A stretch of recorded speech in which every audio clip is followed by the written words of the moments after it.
नमस्कार, मैं हूं राधा राणा और आप देख रहे हैं आरबी टाइम्स। आज की बड़ी राजनीतिक खबर बिहार से आ रही है। लोक जनशक्ति पार्टी रामविलास के नेता और केंद्र सरकार में मंत्री चिराग पासवान ने एक ऐसा बयान दे दिया है जिससे बिहार की सियासत में हलचल मच गई। चिराग पासवान ने साफ कह दिया कि अगर पार्टी कहेगी तो वे बिहार विधानसभा चुनाव लड़ने के लिए तैयार है। उनका ये बयान सिर्फ एक राजनीतिक इरादा नहीं बल्कि आने वाले विधानसभा चुनाव के लिए एलजेपीआर की रणनीति का हिस्सा माना जा रहा है। चिराग पासवान ने ये भी कहा कि वे अब पूरी तरह बिहार की राजनीति में सक्रिय भूमिका निभाना चाहते हैं। उनका ये कहना कि अगर सर्वे और समीकरण उनके पक्ष में होते हैं तो वे निश्चित तौर पर चुनावी मैदान में उतरेंगे। इस बात का साफ संकेत है कि पार्टी उन्हें अगले चुनाव में एक बड़ी जिम्मेदारी देने की तैयारी कर रही है। जी हां, दिल्ली में पले बड़े, मुंबई में काम किया, लेकिन बिहार के लिए उनके मन में जो पीड़ा और समर्पण है वो उनकी बातों में साफ झलकता है। चिराग ने कहा कि जब उन्होंने बिहार के लोगों को दूसरे राज्यों में संघर्ष करते देखा तब उन्होंने तय किया कि वे राजनीति में आकर बिहार को ऐसा राज्य बनाएंगे जहां किसी को बाहर जाकर रोजगार न खोजना पड़े। ये सोच चिराग पासवान की राजनीतिक प्रतिबद्धता को दर्शाती है और दिलचस्प बात यह है कि उन्होंने इस सोच को मुख्यमंत्री नीतीश कुमार की सोच से भी जोड़ दिया, यानी ये संकेत भी दिया कि राज्य हित के लिए वह किसी से भी विचार मेल बिठा सकते हैं।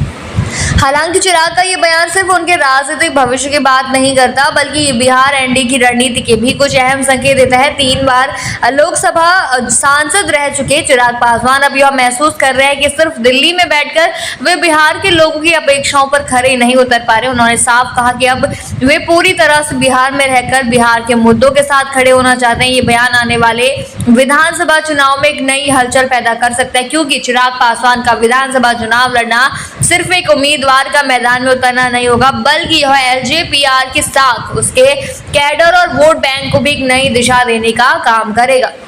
मीडिया से बातचीत में चिराग ने यह भी कहा कि उनका चुनाव लड़ना पूरी तरह पार्टी के निर्णय पर निर्भर होगा।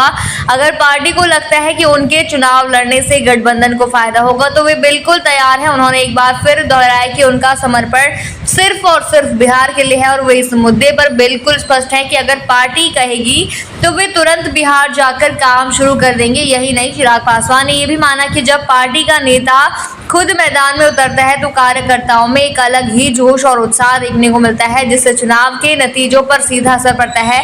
उन्होंने ये दावा भी किया कि आने वाले विधानसभा चुनाव में एनडीए की ही जीत होगी और मुख्यमंत्री के चेहरे के तौर पर नीतीश कुमार के ही सामने होंगे। जी हाँ, उनके ये बयान उस वक्त आया है जब कुछ पोस्टर्स और राजनीतिक अटकलों में चिराग को खुद मुख्यमंत्री का संभावित चेहरा बताया जा रहा था, लेकिन उन्होंने इन तमाम अटकलों को खारिज करते हुए कहा कि उनकी कोई निजी महत्वाकांक्षा नहीं है और वे नीतीश कुमार के नेतृत्व में ही चुनाव लड़ने की बात कर चुके हैं।